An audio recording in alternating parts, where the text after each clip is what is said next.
기독교 여러분, 여러분들이 드리는 경배가 자기도 모르게 엉뚱한 존재가 앉아서 받는 경배라면, 그것도 살아생전에 깨닫지 못하고 나중에 그리스도께서 재림하셨을 때, 이제 심판이 이르렀을 때, 그때 안다면, 예수님이 그런 상황에서 하나님께 옳게 예배를 드리지 못하고 경배를 드리지 못한 자들의 결국이 어떻게 되는지 산상수훈으로 말씀하셨어요. 그날에 너희들이 주여 주여 우리가 주의 이름으로 선지자 노릇하며 주의 이름으로 귀신을 쫓아내며 주의 이름으로 많은 권능을 행하였지 아니하였습니까? 너희들이 그렇게 말할 텐데, 그때 내가 밝히 말하노니 나는 너희를 모른다. 불법을 행하는 자들아 내게서 떠나가라 하리라. 여러분들이시여, 여러분들의 생전에 이 말씀이 여러분들을 엄히 깨우는 경계의 말씀이요 계명으로 받아야 되는 사실입니다. 여러분 안녕하십니까? 여러분 안녕하세요. 십계명 회복 선교회에 섬기고 있는 이소자입니다. 매주 화요일날 여기서 저희가 믿는 하나님, 우리 주 예수 그리스도에 관한 복음을 여러분들하고 나누고 싶어서 이 자리에 섰습니다. 오늘 많은 교회들이 있잖아요. 제가 늘 아주 이상하게 여기다가 이상한 것이 넘어가지고 아주 기이하고 기괴한 것을 제가 보는 게 뭐냐면, 기독교인들이 보는 성경은 같은 성경이지 않습니까? 당연히 같은 하나님을 같은 그리스도로 또 같은 성령께서 하시는 말씀을 듣는단 말이에요. 그런데 교파가 갈리고 같은 교단이면서도 또 같은 목소리를 하지 못해요.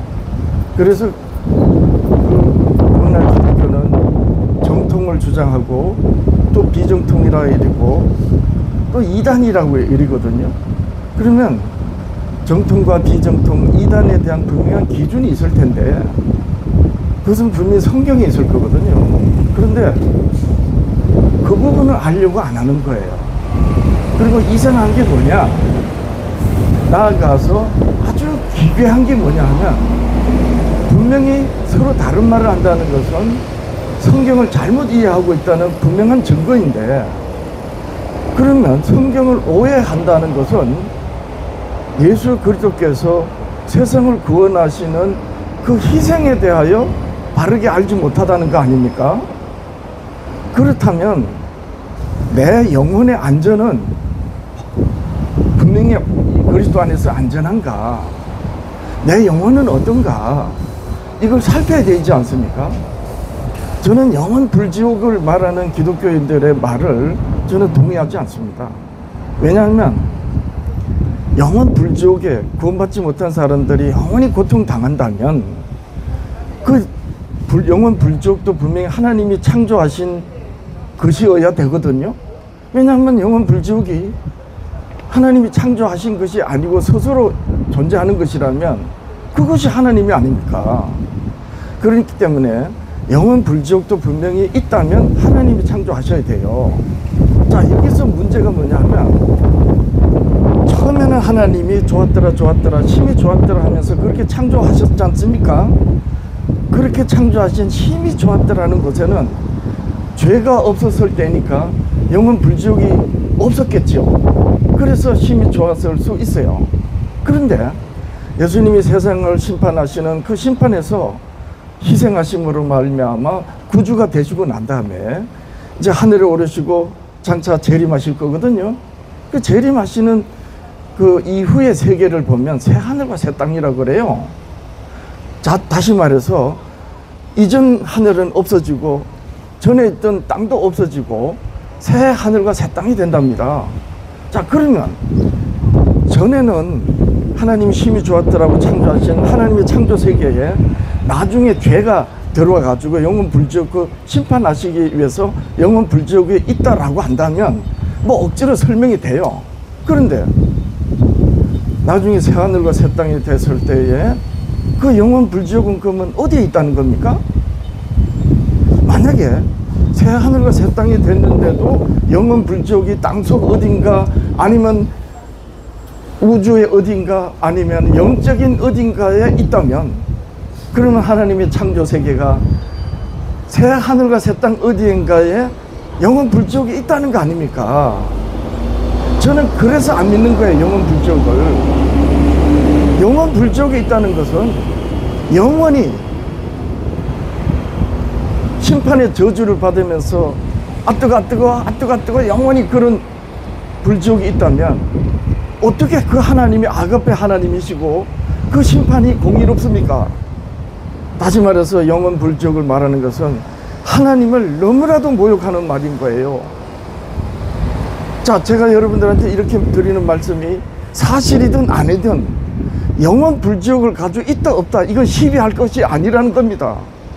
끝없는 논쟁이 되는 걸 가지고 덜 중요한 걸 가지고 정말 진리에 대한 핵심을 놓쳐버리고 엉뚱한 거 가지고 맞다 안 맞다 시비를 한다는 거는 정말 지혜롭지 못하다. 자, 그래서 저는 성경을 이해하는데 다르게 이해해야 된다는 그 부분에 대해서 너무나도 심각하게 저는 고민해 왔습니다. 장로교 목사로서 왜 교회가 그 여러 교파로 나뉘고 같은 교단이면서도 다른 말을 하는가? 그것은 분명히 성경에 대한 이해가 옳지 않다는 것이고, 만약에 그렇다면 오늘날 주여 주여 하며 교회를 섬기고 지극히 모든 걸 다 헌신하는 기독교인들의 헌신이 사람의 말에 의해서 헌신한다는 거 아닙니까? 자기 영혼의 안전이 위태한 걸 모르고, 저는 그래서, 그런데 그 어떤 누구도 간에 정통이든 비정통이든 이단이든 간에 내 영혼은 안전한가? 정말 하나님이 아들을 희생하시면서 세상을 구원하시고 또 그 아들은 아버지의 뜻을 순종해서 당신을 희생하신 그 희생으로 말미암아 그 구주를 믿는 믿음 때문에 내 영혼의 안전이 보장되는데, 그 어떤 누구도 정통 비정통 이단 하면서도 단 한 사람도 자기 영혼의 안전을 위해서 고민하고 내가 바른 길을 가고 있는가, 내가 하나님 앞에 우리 구주 안에서 합당한가라고 고민하는 영혼들은 못 보는 거예요. 이게 기괴하다는 겁니다. 제가 여전히 나와서 마이크를 들고 여러분들한테 이렇게 말씀을 드리는 것은 이 사실을 저는 알았기 때문이에요. 자, 이런 의미에서 제 심정을 여러분들이 이해를 하시고 왜 이렇게 마이크를 들고 엉뚱하게 외치는가 여러분들이 헤아려 주시길 바랍니다. 기독교인 여러분들이시여, 여러분들의 영혼이 정말 안전한지 성경에 물어봐야 됩니다. 사람의 말에 자기 영혼을 맡기지 말고. 예. 자, 오늘 이 뒤에 배경은 하나님을 배우는 학교요. 이렇게 타이틀을 제가 정했습니다. 왜 이렇게 정했나요? 오늘날 교회가 없는 곳이 없고 모든 교회들이 다 구주 예수를 믿는다 하는데 엉뚱하게 생뚱맞게 하나님을 배우는 학교라니요. 이유가 있습니다. 바로 금방 말했던 거예요. 기독교인 여러분들이시여, 우리는 과연 하나님을 바르게 알고 있는가? 그래서 이렇게 타이틀을 정한 것입니다. 여러분, 우리가 하나님을 믿고 하나님의 은혜를 받고 그분을 사랑하는 것은 이웃을 사랑하는 것이요, 그 이웃을 사랑하는 것은 하나님이 아들을 희생하시면서 세상을 구원하시는 그 구원의 은혜를 나누라는 것이 아닙니까? 인간적으로 생각하는 그런 사랑이 아닌 거예요. 인간적으로 사람들이 말하는 죄, 그런 죄가 아니란 말입니다. 하나님이 받으시는 경배에 합당한 영혼들이 될 수 있어야 된다. 여러분, 조금 다른 말을 제가 하겠습니다. 지금부터 140여 년 전에, 아니 한 500여 년 그 전에 가톨릭에서 신앙을 개종한 마틴 루터를 비롯한 종교 개혁자들에 의해서 개신교가 생겨났습니다. 그렇죠? 가톨릭에서 개신교가 나왔다는 것은 가톨릭이 나중에 이 종교 개혁자들이 살펴봤을 때 가톨릭이 말하는 말이 성경과 맞지 않다는 걸 알았기 때문입니다. 저는 여러분 마이크를 들고 가톨릭이 잘못됐다는 말을 하고자 하는 게 아니에요. 성경을 바르게 깨닫는 그 여정을 잠깐 말씀드리는 겁니다. 이렇게 해서 종교개혁자들이 신앙을 개혁하고 가톨릭의 무수한 핍박을 감내하고 순교하는 마음으로 신앙을 개혁했는데 500여 년이 지나서 오늘날 개신교는 종교 개혁자들의 개혁 정신을 따라서 가는가? 그들은 그 엄혹한 가톨릭의 암흑 시대에서 과연 성경에서 어떤 빛을 받기에 순교의 마음으로 신앙을 개혁했는가? 자, 그렇다면 그 종교 개혁자들의 후예로 말미암아 오늘날 주여주여하는 개신교 교회는 과연 종교 개혁자들의 개혁 정신을 따라서 신앙하는가? 아니지 않습니까? 서로 다른 말을 한다는 건 자기 주장을 한다는 것이거든요. 그래서 저는 하나님을 배우는 학교로 이렇게 타이틀을 정했고, 그러면 하나님의 자녀들이요 하나님의 백성이면 창조주 하나님께 옳은 경배를 해야 되지 않습니까? 가톨릭에서 개혁한 종교개혁자들이 신앙을 개종하고 개신교가 출현했는데 유감스럽게 그 후예들이 오늘날 여전히 가톨릭에서 정한 대로 경배를 하고 있다는 거예요. 하나님이 받으시는 경배를 드리지 않고 가톨릭이 세운 계명으로 경배를 하는 것, 아마 이렇게 말을 하면은 기독교인들이 무슨 소리 하는가 하고 아무도 의문을 가지지 않을 것입니다. 여러분들이시여, 성경에서 창조주 하나님을 경배하는 경배의 날은 분명히 정해져 있습니다. 하나님께서 언약의 계명으로 아주 계명으로 말씀하셨어요. 여러분들이시여, 계명이 어떤 뜻입니까? 계명은 경계해서 그 자기 목숨을 지키라는 거예요. 목숨 명자입니다. 하나님으로 말미암는 그 생명을 잃지 말으라는 경계의 말씀이 뭐다? 하나님의 계명이란 뜻이에요. 그러면 그 계명을, 하나님의 계명이 무엇인 줄 알아야 되잖아요. 하나님이 주신 생명을 잃지 않고 지키는 것은 어떻게 해야 되는 겁니까? 그 지키라고 하나의 법을 주신 게 뭐다? 율법이란 말이에요. 그렇지 않습니까? 율법 하나하나 조문을 주신 것은 하나님의 계명을 지키라는 거예요. 그 계명이 뭐라고요? 율법의 계명이요, 법조문도 계명이요, 하나님 입에서 나오는 말씀은 다 계명입니다. 왜 하나님 입에서 나오는 말씀이 계명입니까? 죽지 말라는 말씀이 아닙니까? 선악을 알게 한 나무 열매를 먹지 마라. 내가 먹는 날엔 정녕 죽으리라. 이 말씀이 계명이란 말입니다. 목숨을 잃지 말으라는 거예요. 하나님이 생명으로 사는 그 목숨을 잃지 말으라는 말씀이 뭐다? 계명이란 말입니다. 그것이 성경에서 말하는 계명이에요. 그런데 교회들은 어떻게 말하느냐? 하나님의 계명이 뭡니까? 아니면 십계명이라 그럽니다. 십계명은 하나님의 계명을 조문으로 주신 겁니다. 하나님을 사랑하라, 이웃을 사랑하라는 말씀이 언약의 10말씀 십계명입니다. 그 십계명을 바로 하나님의 계명, 하나님이 주신 생명을 잃지 말으라고 모든 부분을 생명을 잃지 않도록 경계해서 주신 말씀을 구체적으로 풀어서, 여러분 생각해 보세요. 언약의 10말씀을 안 주시고 또 율법을 안 주셨어요. 그러면서 하나님 계명을 지키라 하면, 아, 목숨을 잃지 마라, 하나님이 주신 생명을 잃지 마라는 말씀이구나, 그렇게 이해를 했다 할지라도 그 목숨을 어떻게 지킵니까? 그 지키는 구체적인 생활 방식이 뭐다? 하나님을 사랑하고 이웃을 사랑하라는 언약의 계명이고, 생활 속에서 이렇게 하라 저렇게 하라, 세상과 구별되어 하나님으로 살으라고 수많은 법 조문을 주신 것입니다. 이 모든 것을 다 통틀어서 하나님의 계명이라 하는 거예요. 자, 이 하나님의 계명으로 하나님께서 창조주 하나님께 경배하라고 그렇게 말씀하셨습니다. 그런데 가톨릭은 성경에서 선지자로 하나님이 예언하신 대로 하나님의 계명을 바꿨습니다. 하나님이 엄히 경계해서 지키라고, 너 목숨을 지키라, 죽지 말라고 주신 계명을 가톨릭은 바꿨습니다. 그래서 창조 제7째 날에 하나님이 받으시는 경배의 날을 다른 날로 일요일로 바꿔서 가톨릭 계명으로 세웠어요. 이걸 오늘날 교회들이 모른단 말입니다.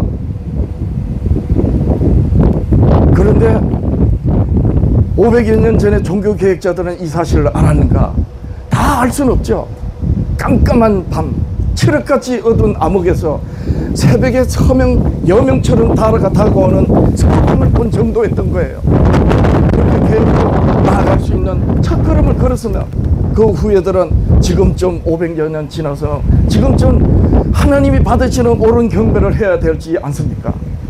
그런데 가톨릭에서 개혁한 신앙 개혁자들은 하나님이 받으시는 경배, 온전한 경배를 드리는 데까지 이르지 못했어요. 그 시대에 작은 빛을 보고 신앙을 개혁했던 겁니다. 목숨을 걸고 그렇게 개혁정신의 신앙 개혁정신을 이어받아서 성경에서 무엇을 말하는가 점점 바르게 상고하고 정오의 그림자가 없는 데까지 이르는 빛을 받았다면 오늘날 기독교는 창조주 하나님께 경배하는 예배를 드릴 수 있어야 되고 그것은 창조 제7째 날을 지키는 것입니다.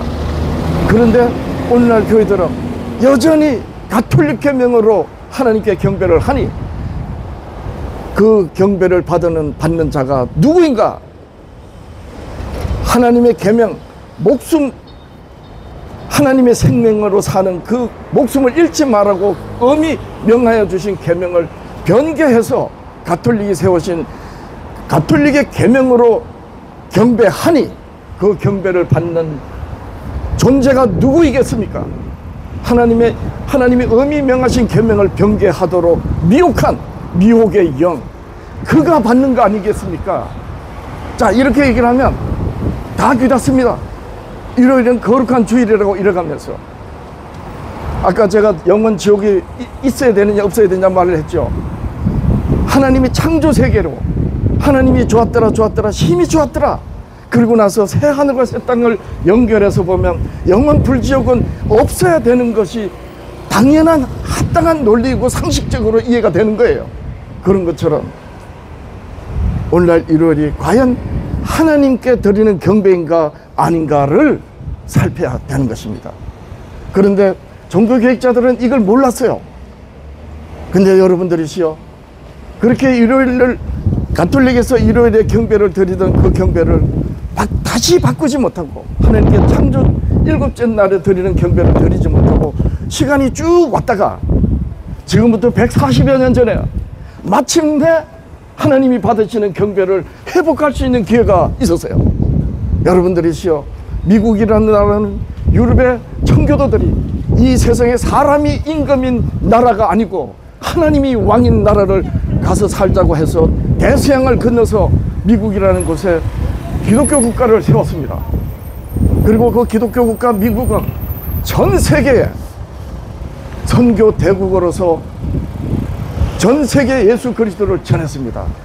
만약에 그때 미국 가톨릭 기독교가 마침내 가톨릭의 계명을 버리고 하나님의 계명으로 하나님께 경배하는 그런 개혁을 이루었다면 전 세계에 선교를 하는 미국에 의해서 하나님이 받으시는 경배가 확립될 수 있었던 것입니다.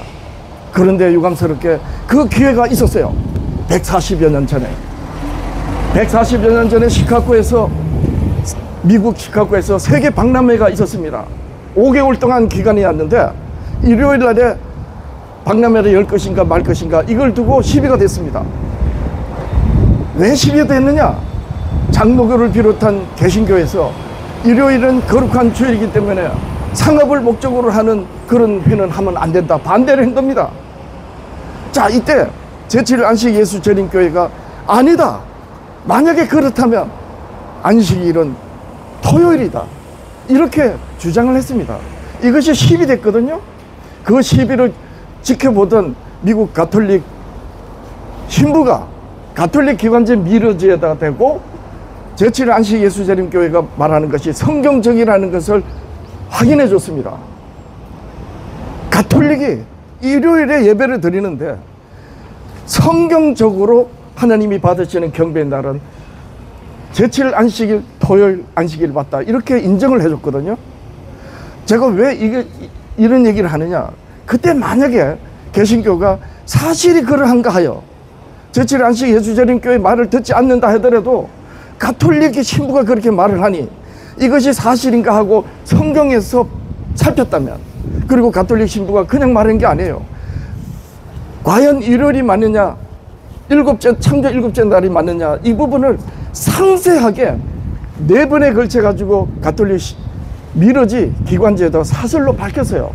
적어도 가톨릭 신부가 밝힌 제시한 성경 구절만 추적했어도 회복할 수 있었던 것입니다.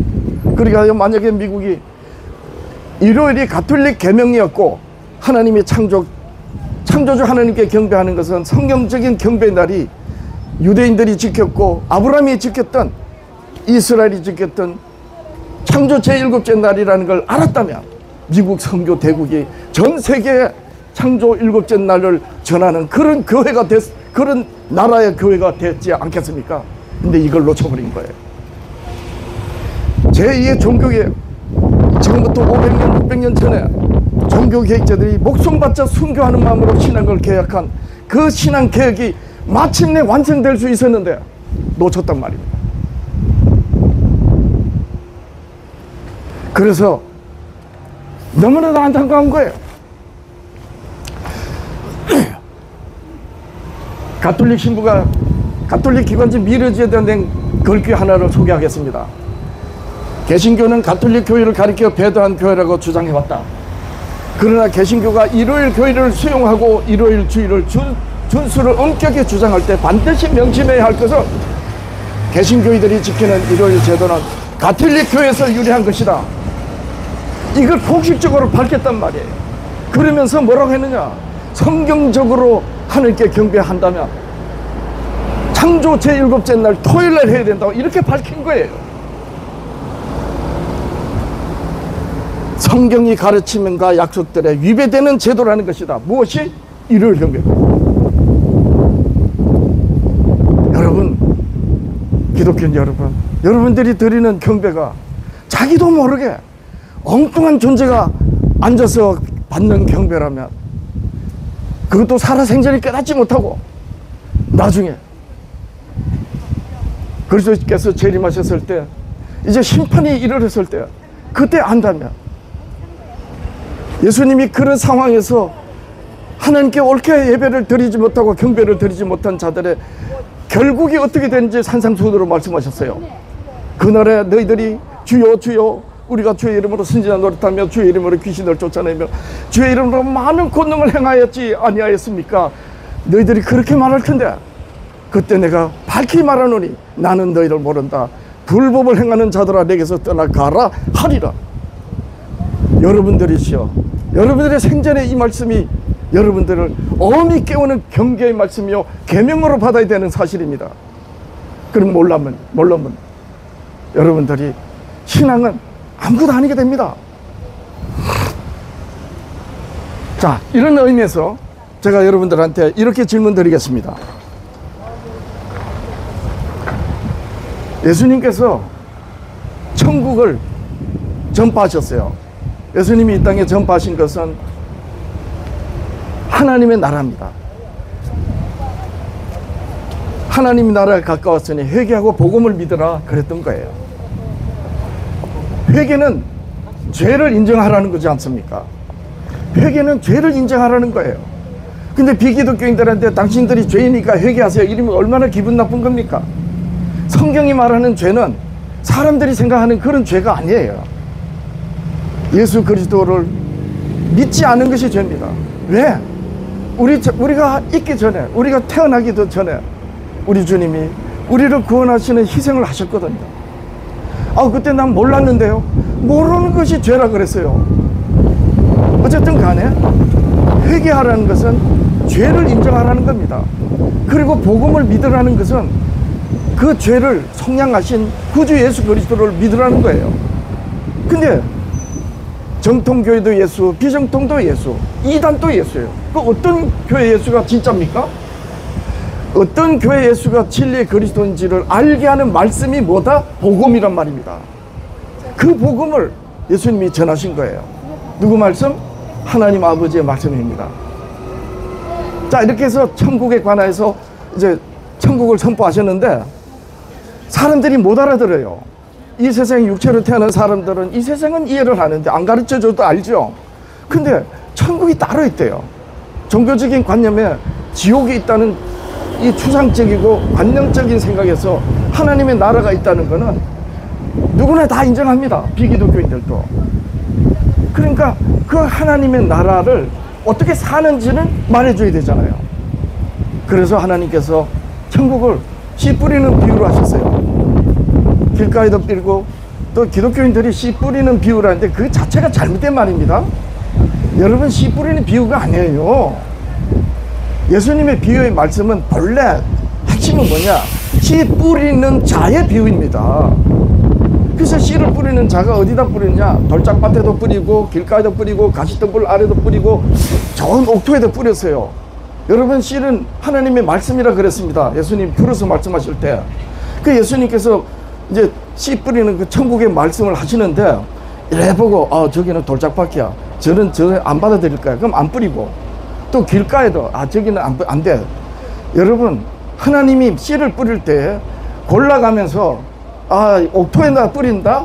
그러면 돌짝밭에 살고, 가시덤불에 살고, 또 길가에 사는 사람들은 어떻게 됩니까? 그래서 씨 뿌리는 비유가 아니고 씨 뿌리는 자의 비유인 거예요. 자, 그렇게 해서 예수님께서 씨 뿌리는 자의 비유를 말씀하시고, 나중에 이걸 제 사도들이 깨달았잖아요.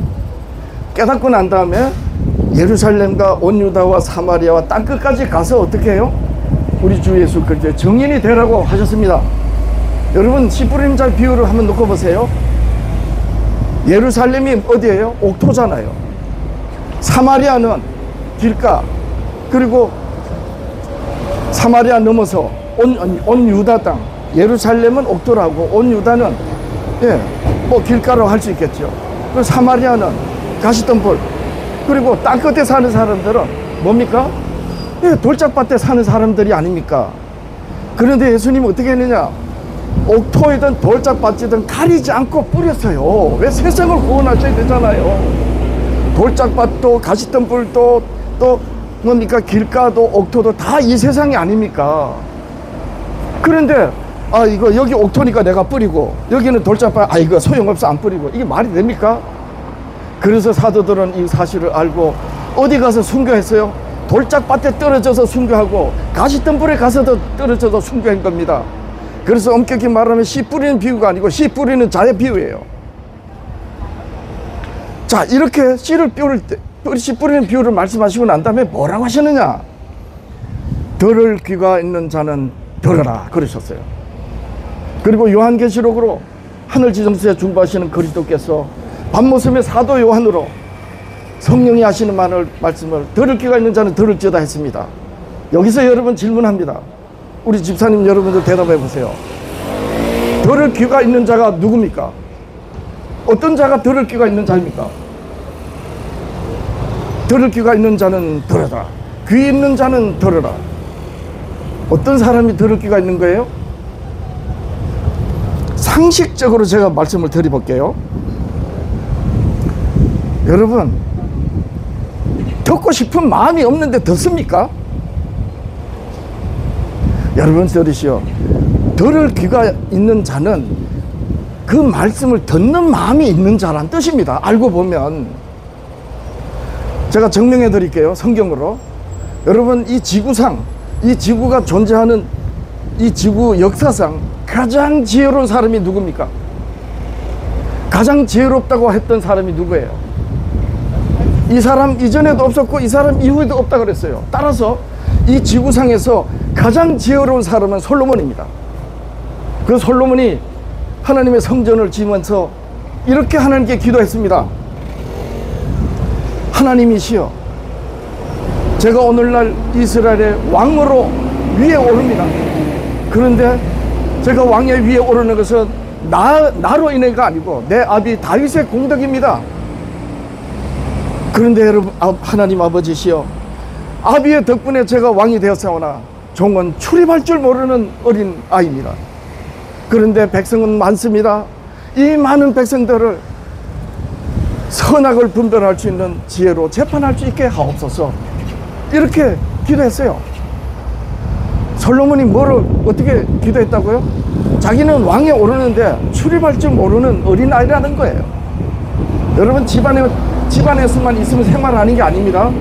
생활은 집 안에서만 있으면요, 그거는 격리돼서 사는 거예요. 생활은 출입을 하는 겁니다. 출입을. 솔로몬이 왕이 돼서 출입을 해야 되는데 왕도를 모르는 거예요. 그래서 왕도를 구했던 겁니다. 하나님이 기뻐하셨습니다. 그래서 네가 목숨도 구하지 않고 부도 구하지 않고 오직 지혜를 구하니 하나님 기뻐하셔가지고 너 이전에도 너 이후에도 없는 그 지혜를 하나님께서 솔로몬한테 주셨어요. 자, 우리 성경에는 말이에요, 이렇게 솔로몬이 기도했습니다. 종은 작은 아이라 출입할 줄 알지 못하고 주의 빼신 백성 가운데 있나이다. 저희는 큰 백성이라 수요가 많아서 셀 수도 없고 기록할 수도 없사오니 누가 이 많은 백성을 재판할 수 있사오리까. 지혜로운 마음을 종에게 주사 주의 백성을 재판하여 선악을 분별하게 하옵소서. 그랬습니다. 여러분, 우리말 성경은 지혜로운 마음을 종에게 주사했죠? 이 아니에요. 듣는 마음을 종에게 주사입니다. 듣는 마음을 종에게 주사. 여러분, 히브리어로 지혜는 호크마입니다. 그리고 헬라어는 소피아예요. 그런데 여기서 솔로몬이 기도한 기도는 샤마라고 그랬습니다. 샤마를 주사. 샤마가 뭐냐? 듣다는 겁니다. 듣는 마음을 주사 선악을 분별하는 지혜를 달라고 그랬던 거예요. 여러분들이시여, 예수님이 들을 귀가 있는 자는 들으라 하셨는데 듣고 싶은 마음이 없는데 어떻게 듣습니까? 말 같지도 않는 말이라고 듣고 싶은 마음이 없는데 어떻게 들리냔 말이에요. 하나님이 사랑하시는 여러분들이시여, 솔로몬이 왜 솔로몬 전에도 솔로몬 이후에도 없는 지구 역사상 가장 지혜로운 자가 될 수 있었는가? 그것은 바로 하나님의 지혜의 말씀을 듣는 마음을 달라고 했던 거예요. 솔로몬은 듣는 마음을 주사 선악을 분별하는 지혜를 구했던 거예요. 그래서 여러분, 예수님이 말씀한 씨 뿌린 자 비유에서 천국을 선포하시고 전하실 때에 들을 귀가 있는 자는 들을지어다 하셨을 때 다르게 말하면 어떤 말이에요? 듣는 마음을 가지라는 거예요. 그런 겁니다. 자, 그런데 요한계시록에 가서 보면은 이렇게 말씀하십니다.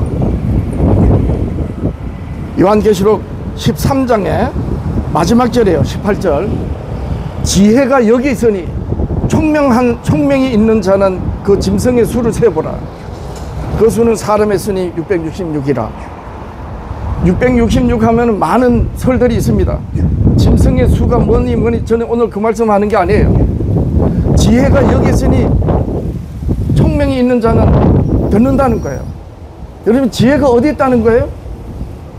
솔로몬이 구한 지혜입니다. 그 지혜가 어디 있다? 하나님의 말씀에 있다. 그 하나님의 말씀이 뭐라고요? 계명이란 말입니다. 하나님의 생명으로 살아라. 그 생명을 얻은 자는 죽지 마라. 선악을 알게 한 나무 열매를 먹지 마라. 네가 먹는 날에 정령 죽으리라는 이 말씀이 계명이에요. 네가 나로 말미암아 호흡하고 나로 말미암아 사는 생명이니 죽지 마라. 이 말씀이 계명이지 않습니까? 그 말씀을 듣는 귀가 있는 자는 들을지어다는 거예요. 근데 어떤 사람이 듣는다고요? 듣고 싶은 마음이 없는데 어떻게 들립니까? 말 같지도 않는 말이라고 여겨지면 그게 들립니까? 잔소리밖에 안 되지. 그래서 여러분들이시여, 예수님께서 산상수훈으로 들을 귀가 있는 자는 들으라 하신 그 말씀은 듣고 싶은 마음을 가지라는 거예요.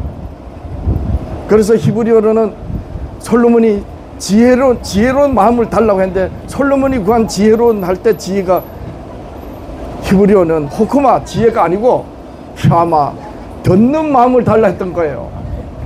그래서 솔로몬이 지구 역사상에 그 전에도 그 이후에도 없는 가장 위대한 지혜로운 자가 됐던 것입니다. 예수님이 들을 귀가 있는 자는 들으라 하신 그 말씀은 다르게 말하면 듣는 마음을 가지라는 거예요. 듣고 싶은 마음이 없는데 어떻게 들립니까? 오늘날 교회들이 왜 거파가 갈리고 수많은 교단으로 나누어져서 자기 옳다고 그렇게 주장하며 갈등하고 싸우는가? 그것은 하나님의 말씀을 들으러 가지 않고 사람들이 자기 사상으로 말을 하는 그 말을 앞세우기 때문입니다. 여러분들이시여, 왜 하나님께서 우리 주님이 교회를 향해서 세상의 빛이라 하신 줄 아십니까? 하나님이 계명으로, 계명이 뭐라고 했습니까? 계명은, 10계명은 언약을 보증하는 증거의 말씀이에요. 근데 하나님의 계명 이름은요, 죽지 말라는 말씀이에요. 목숨처럼 여기라는 말씀이 경계할 계에다가 목숨 명자 아닙니까? 이 말씀이 어떤 말씀이다? 선악을 분별하는 지혜의 말씀이란 말이에요. 그 지혜의 말씀을 듣고 싶은 마음이 없는데 어떻게 들립니까? 자, 카메라 있어요. 네? 저 뒤에 카메라 있다. 네. 네. 요쯤에 서서 하시면 돼요. 말씀 많이 맞는데 틀림없이 많이 있어요. 하나님께서 사랑하신 여러분들이시여, 그리고 기독교인 여러분, 여러분들이 주여 주여 하는 그 주가 진리의 예수 그리스도가 아니고 감쪽같이 여러분들의 영혼을 속인 마귀라면, 그것도 모르고 주여 주여 우리가 주의 이름으로 선지자 노렸다고 주의 이름으로 귀신을 쫓아내고 주의 이름으로 많은 권능을 행하지 아니하였습니까 주여 라고 할 때, 나는 너희를 모른다 불법을 행하는 자들아 라는 소리를 듣는다면 그것만큼 기가 막힌 일이 어디 있습니까? 따라서 여러분들이시여, 여러분들이 예배하는 그날에 강대상에서 목사들이 하나님의 말씀이라고 하는 그 말이 사실이 그러한가 하고 여러분들의 영혼의 안전을 위해서 성경을 살펴보시길 바랍니다. 분명히 오늘날 교회는 성경에서 어긋나도 너무나도 많이 어긋났습니다. 그 증거가 뭐냐? 수많은 교파로 나누고 또 같은 교파이면서도 교단이면서도 다른 말을 하는 그것입니다. 어떻게 같은 성경으로, 같은 하나님, 같은 그리스도, 같은 성령으로 말을 한다 하면서 서로 다르게 말합니까? 그것은 분명 성경을 잘못 알고 있고 잘못 말하고 있다는 증거예요. 그렇지 않습니까? 제가 억지로 쓰는 게 아니에요. 상식적으로 생각해도 그렇지 않습니까?